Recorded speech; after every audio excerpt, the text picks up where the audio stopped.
அவர்கள் அந்த குழந்தையை அருகில் இருந்த தாழியில் வைத்துவிட்டு ஊர் நாட்டாமையிடம் இச்சம்பவத்தை தெரிவிக்க சென்றனர். நாட்டாமையும் ஊர் மக்களுடன் வந்து தாழில் இருந்த பெண் குழந்தையை தூக்க முயன்ற போது முடியாமல் போனது. அதன் பிறகு இரும்பு கடப்பாறையை கொண்டு அந்த தாழியை தூக்க முயற்சி செய்தார். அப்போது அந்த குழந்தையின் வலது மார்பில் கடப்பாறை பட்டு ரத்தம் கசிந்துள்ளது. அந்த தாழியின் உள்ளேயே இருந்த குழந்தை காலையில் சென்று பார்க்கும் பொழுது பெண் குழந்தை வடிவாகவே அம்மனாக எழுந்தருளியிருந்தது.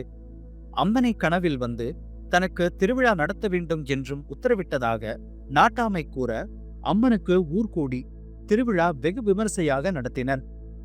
திருவிழா அன்று அனைவரும் பச்சை மாவு எடுத்து வடக்கு திசையில் சென்று கொண்டிருக்கும் போது அந்த சலவை தொழிலாளி பெண் மட்டும் தனது குடும்ப வறுமை காரணமாக பச்சை மாவுக்கு பதில் புளியங்கொட்டையை கொண்டு இடித்து அதில் மாவு செய்து தெற்கு நோக்கி சென்று கொண்டிருந்தாள்.